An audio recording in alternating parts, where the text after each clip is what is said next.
and welcome to the Hidden Pixels podcast, a show highlighting those gaming stories you might have missed on your first playthrough. I'm your host, Sebastian Nazaro. On this episode, we're hitting the New York City streets in Ubisoft's shooter, The Division.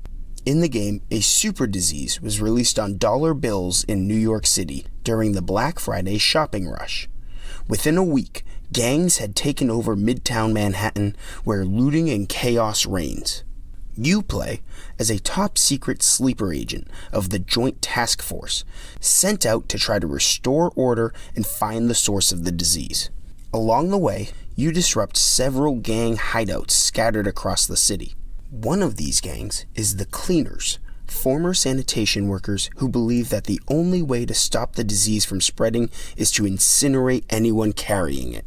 They stalk the streets in the game with napalm-filled flamethrowers, causing major challenges when attacking the player. But how did a group of trash collectors turn into some of the most ruthless villains within a week? And why do they insist on burning the city down, despite claiming to be saving it? This episode, we look at the origins of the Cleaners and their leader, Joe Farrow. We'll also announce the winner of our Banjo-Kazooie giveaway from last week's episode. So stick around to the end, and let's dive in.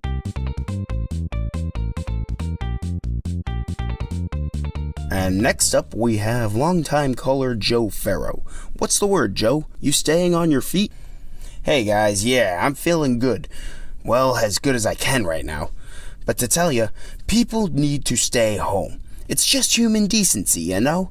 You cover your nose when you sneeze, you cough into your elbow, and you stay home when you're sick. We live in a city of 8 million people.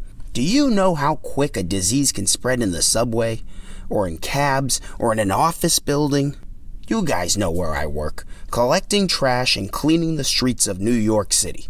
I see the nastiest crap this town has to offer, but it's nothing compared to the disgusting cesspools people become during the flu season.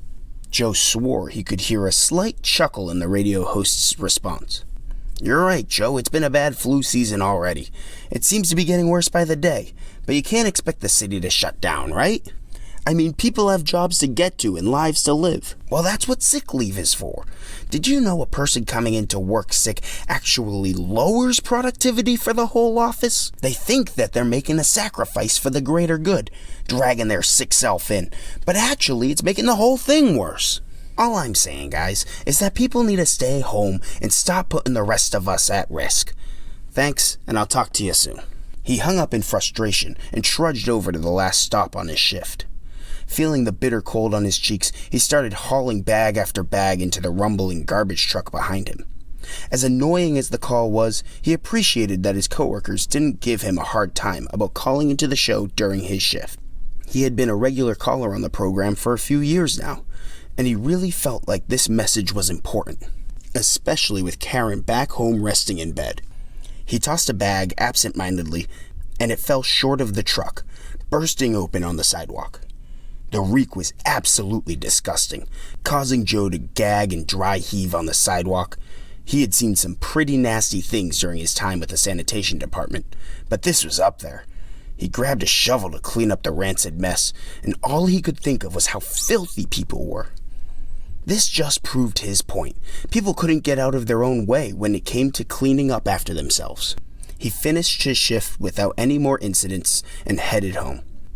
News reports of the dangers of flu season fluttered in between segments on the radio about Black Friday shopping statistics and the lighting of the Christmas tree at Rockefeller Center. He stopped at the bodega on the corner of his block, stocking up on cold medicine before heading home. Karen was still in bed where he left her that morning. The coughing was worse now, and she was running a slight fever. Joe frowned as he went to fill another glass of water for her. The flu had come on strong over the past 2 days, and Karen had barely left the bed since then. He placed the glass on her bedside table and then walked back to the kitchen to put some soup on for the two of them. His mind wandered over to his call on the radio show as he sat in front of the television, watching the same news stories he heard that afternoon play over and over again.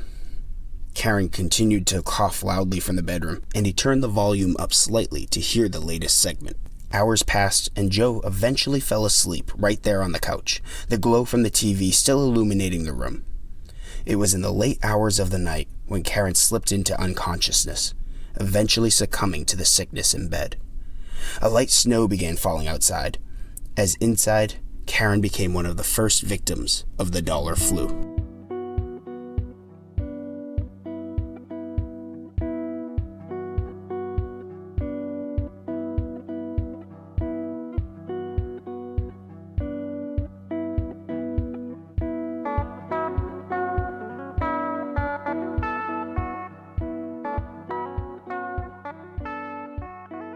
Scrubbing. Washing and soaking and scrubbing. Joe was a man possessed. He needed to clean. He needed to rid the apartment of that disease. He needed to know that the apartment was a safe space. It had been 36 hours since the coroner came to get Karen, but in that time, all hell had broken loose. He knew it. He knew people were being irrational, traipsing around the whole city, sick as dogs, and he was right. In fact, it was worse than anyone could have imagined. They were calling it the dollar flu because it spread through the money somehow. And now more and more people were getting sick each and every day. It was the only story on the news now, with no one really knowing what was going on or how to stop the spreading. Joe knew, though. You can't live in filth and expect to stay healthy, people. Come on, he had witnessed it for years. The absolute disgusting trash that citizens of this great city dumped on their sidewalks. It had finally caught up to them. And the only way to get rid of it was to clean it up. And that's why Joe had been scrubbing every surface of his apartment ever since returning from the morgue. It may have gotten Karen, but he was not going to let it spread past them. The dryer dinged, and Joe went to check on the sheets. He held them up, examining them for any sign of sickness. Was that a stain? Was it just the coloring? He chucked the linens back into the machine, frustrated that he couldn't tell. Damn it! He just couldn't get this place clean enough. He was about to set them for another cycle when the doorbell rang. He looked through the peephole, seeing two of his employees in the hall, Martinez and Anton. He glanced around, knowing that he did his best to clean the place up, and then he yelled to them before opening the door. "Either of you sick?" There was a pause before they responded. "No, boss, nothing yet. No symptoms, right, Anton?" Right, nothing at all." Joe unlocked the door before letting them in, eyeing them suspiciously, but not wanting to refuse the help of two of his best men. At least they didn't look sick, but he was ready to do whatever he needed to if they showed the sign. "Thanks for coming over, boys. It's a real hellhole out there, huh?" "No problem, sir. Yeah, it's been rough. We had to pass through 2 checkpoints to get over here. There's talk of them shutting down the whole island. I'm getting my family out of here as soon as we're done." Martinez shuffled uncomfortably before continuing. "Hey, Joe, listen, we're really sorry for what happened to Karen. It was really messed up. Anything you need from us, you got it." Anton looked less certain, now seeing that Joe was a little bit unhinged, but he agreed nonetheless. "Yeah, definitely. His wife had just passed, right? Coming over was the least they could do." "So what you need, boss?" Joe looked around. "Does this place look clean to you? I mean, real clean?" Martinez looked around and shrugged. "Yeah, pretty spotless." Joe didn't seem completely convinced, though, but he nodded. Okay. Grab these sheets and blankets in the dryer there and come on back." He led them to the back door and to the fire pit they had set up in the courtyard. Anton and Martinez were confused as they held the blankets, shivering in the November cold. "You see, I've tried cleaning every inch of that apartment for 2 days, but I still feel like I haven't stopped the virus from spreading. I haven't done enough to keep this thing contained. So we're gonna do that ourselves." He motioned for them to dump the linens onto the fire pit, and then he doused them with a nearby gas container. "We're gonna save the city by stopping these morons from killing everybody. There's one way to stop filth from spreading, and that's by cleaning the streets. The government thinks it's enough just to block off a few roads to quarantine a neighborhood. Those idiots. There's only one way to really kill off the virus. They just don't have the balls to do it. So we're gonna do it for them. We're gonna save the city and the country and the whole goddamn world by stopping this thing from spreading. It starts right here." And with that, he lit a match and flicked it into the pile of blankets. It quickly stoked a flame, warming the entire courtyard with its blaze. The shadows and glow from the flames lit Joe's face in a slightly eerie way as he stared at the men. "Get your families out of the city tonight, and then we start cleaning up these streets. It's up to us to stop this thing, and that's what we're gonna do.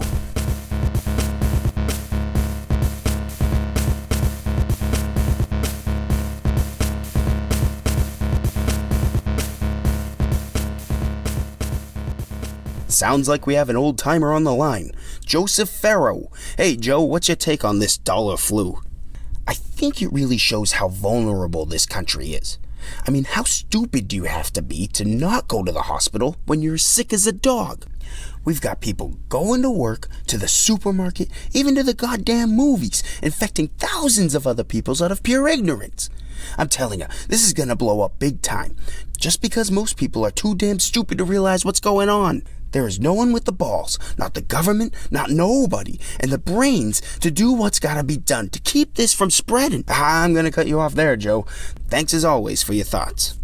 He knew that they were going to cut him off short as soon as he started to speak the truth, so he couldn't be too mad. He just wished he had the time to give out the rallying cry. Well, they'll see the effort soon enough. Soon they'll all see that his crew is the only one who's willing to save this city. Anton pulled the car up to the abandoned site, and the three men got out. It was the next afternoon, and they were at a construction site in the Tenderloin neighborhood. Martinez had heard that the company closed up work on it for now due to the outbreak. If true, it would be the perfect headquarters for their operation. Joe looked around, inspecting the half-finished site. This was good. Really good. A central location where they could fit the trucks and production materials. They could really step up a base of operations here. He turned to Anton and Martinez, who were looking at him optimistically, hoping he liked the place. Joe nodded approvingly and got right down to business. All right, how many guys we have left in the city? Well, we've made contact with the routing list from the station, just like you said. Got about 24 crews who responded. Not all of them know about the plan, but they all want to do something about stopping this thing. Joe thought for a second. 24. Good. That should be enough to start. And when people start hearing us spread the message, they'll see the difference we're making. They'll want to help out as well. Tell the crews to get their families out safe if they're healthy, and meet here as soon as they can. Did you look into supply? Anton shifted uncomfortably but continued. Yeah, we did. That dumping site by the school actually had most of what we were looking for. I don't think it will be a problem once we get the tanks over here and installed. Perfect, let's get them over here then. We can use the trucks over at the depot to bring the first load over. This is it, boys. We're gonna burn this thing out of existence and save the city.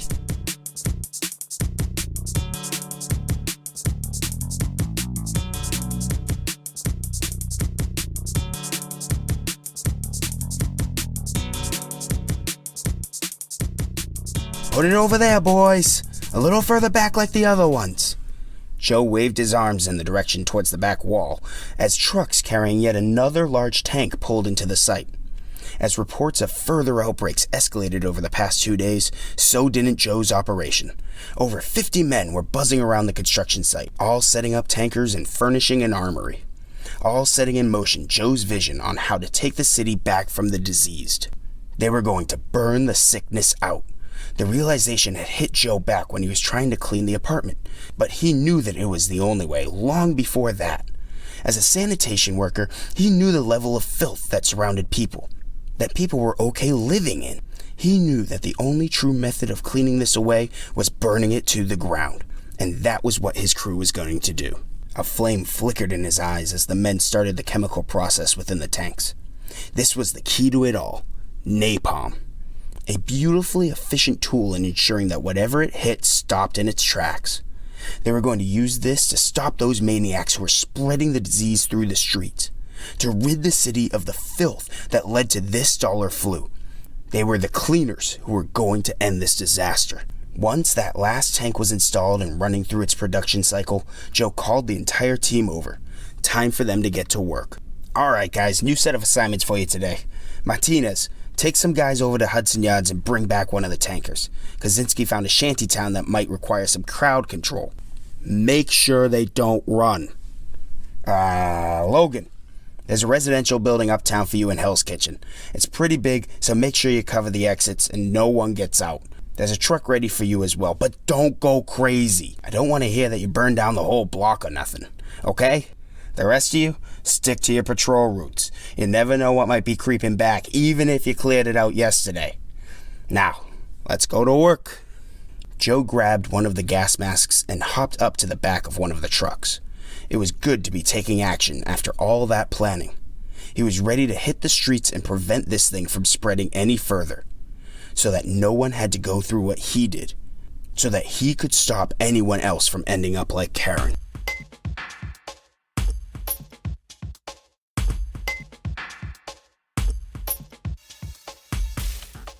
Well, the current infection rate is a lot more aggressive than we expected, and the incubation term is a lot shorter, so all we've got is guesses. How many people are we talking here? Given the current trends, we could be seeing a 3-fold increase by the end of the week. That much? The good thing is that we have plenty of samples and a global team collaborating on a potential vaccine. But we're racing the clock. Joe slammed the radio against the wall. This was the last thing that he needed right now. More bad news. It was 1 step forward, 2 steps back with this group so far. First, it was the emergence of these government commandos, if they were even sanctioned by the government. The JTF, Joint Task Force. What kind of Black Ops shadow program name is that? Well, whoever they were slowly taking out his men. Just that morning, he lost Anton in some gunfire when his crew was ambushed by these government lackeys. And now news breaks that he wasn't even making a dent in his efforts. Enough is enough. Joe's shoulders were heaving, the adrenaline pumping through his body. He stormed out to the main yard where most of the crews were idling, awaiting that day's assignments. As soon as they saw Joe, though, the questions flowed in. How are we dealing with JTF? Are we going to fight back against the spread? And what happened to Anton? Joe inhaled deep and slowly exhaled before responding to his entire crew. Anton was a good man. I've known him since he joined the team 6 years ago. He was always a hard worker, a loving husband, and a proud father. His daughters looked up to him and saw what many of us did. A hero. Even when facing his personal losses, Anton knew that he could stay strong and be part of something bigger. He knew that he had a responsibility to step forward and do what he could. And for that we thank him, and remember him as an example we should all follow. Amen. The silent crowd lifted their heads, a reignited fire in their eyes. Joe was right. They all needed to stop doubting the mission. The city needed them now more than ever. They needed to double their efforts in eradicating this disease and cleaning the streets. They needed to follow Joe's example, Anton's example, and do whatever they could. As Joe gave out that day's assignments, they were ready for whatever the city threw back at them, knowing that they were doing the right thing.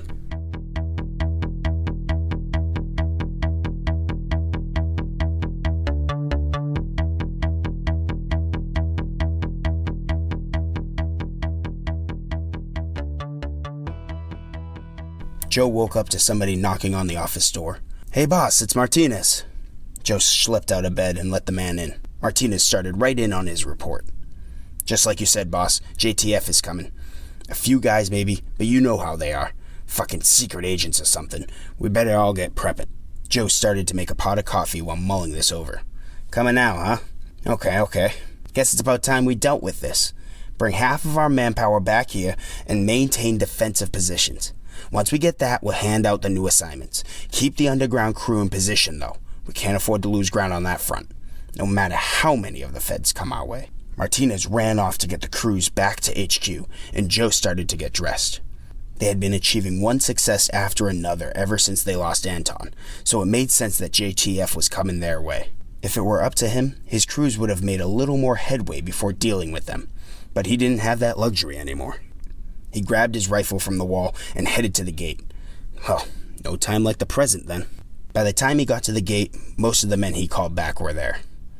Joe looked them over, knowing that this wasn't going to be an easy day.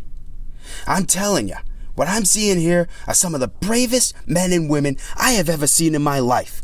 Now, we've all lost someone, but you're still willing to stand up and hear me out. And I've got one simple thing to tell you. One truth that the government refuses to recognize. The sick are already dead. The moment they get infected, they get a death sentence. The only thing they can do from there is spread the disease further. That's why you're standing here today, without our families, without our children. Because we understand what it's going to cost to save this city and this country. And we're willing to pay that price. Nobody else will, and the people will die because of that. But you all, the ones making the hard choices right here, you ask me, you're all goddamn heroes. So let's bunker down and not let these JTF bastards stop us from doing what needs to be done. Turner, Bennett, I need you to get your people and guard the perimeter. Let's be ready for them. The group agreed and headed out to their posts, ready for the attack to hit them. Joe gathered Martinez, Logan, and a few others to the foreman's office at the back of the construction site. They'd planned the defenses from there. It wasn't long before the gunfire began.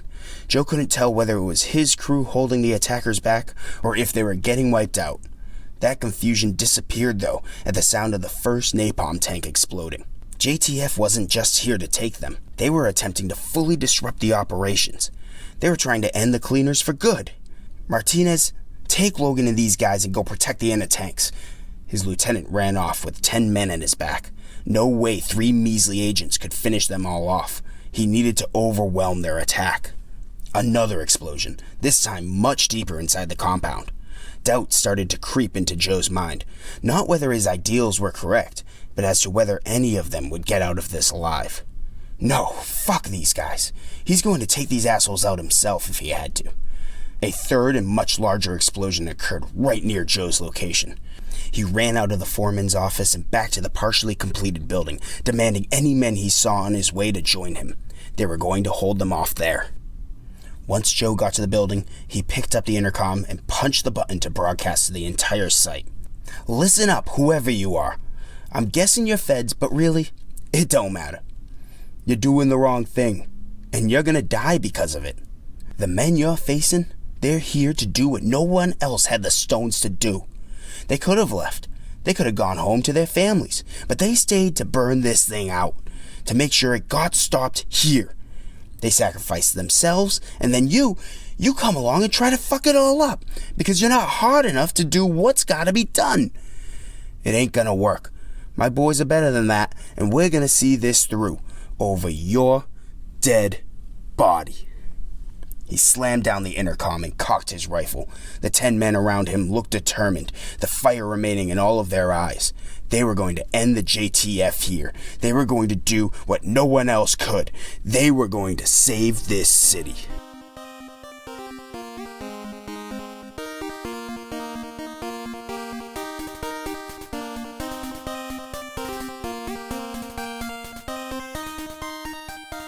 New York City in the winter can be a cold, harsh place to live in. Between the icy winds and the shortened days, it can really feel like a post-apocalyptic wasteland. I lived in New York when The Division was released in 2015, and the thing that struck me the most was how realistic it seemed. The attention to minute details of the Christmas decorations or taxicabs is truly impressive. Every block from that area of the city is meticulously recreated, to the point that one of the first things I did when I got the game was go and find the office building that I worked in. Now the sequel is out this month, and its Washington, D.C. setting is another one in which I know intimately. Having lived in our nation's capital for 3 years, I'm excited to be able to run through another realistic recreation of a place I called home. It's like looking through photos from years back. Games like these allow me to go back and visit my old stomping grounds and ask, what if? It's an ultimate immersion and something that makes me appreciate the developer's attention to the little things that much more. The game also explores the dichotomy between designated good guys and bad guys. Joe Farrow and the Cleaners are definitely portrayed on the surface as the bad guys, one small gang you have to stop early on in the game. But as we see through recordings scattered across the map, he has a moving motivation as to why he is cleaning the streets. The loss of his wife and the love for his city drove him into a madness. While his actions are horrendous, you could see where he's coming from on some small level. And he's cast against the JTF, the badass heroes. But when you stop and think about it, the only way the player knows how to solve a problem is with a crap ton of bullets. While you are restoring order to the chaos, you do so with no rules, no restrictions. You are an unattached government operative that is bound by no laws, and that's not a good thing. We have a system in place to resolve conflict and sedate chaos, and we can't go throwing away the baby with the bathwater when those systems start to crumble. I don't know if these choices were intentional, but I like to think they were. That not every hero is infallible, not every villain is maniacal from the start, that we're all people, and we're just trying to cope with terrible events in the best way we can. Okay, enough pontificating. We're ready to announce the winner of last week's Banjo-Kazooie giveaway. First, I want to thank everyone who took the time to subscribe, rate, and review the podcast. The messages you provided mean so much to me. They're the boost that keeps me going with this little show, and I really do appreciate it. Thanks. As for the winner, user Brady NT was the lucky one. They'll receive a collection of Banjo-Kazooie prizes, including the t-shirt we featured on our Facebook and Twitter pages. Congrats, Brady NT, and thanks for listening. Next episode, we're back with another fun and cuddly Nintendo story featuring everyone's favorite rideable dinosaur, Yoshi. Until then, let us know how we're doing, whether it's through reviews on Apple Podcasts or Spotify or via social media. We really appreciate any feedback you have. Good, bad, funny, or weird, we'll take any idea or suggestion, so feel free to send them over. And as always, thanks for listening.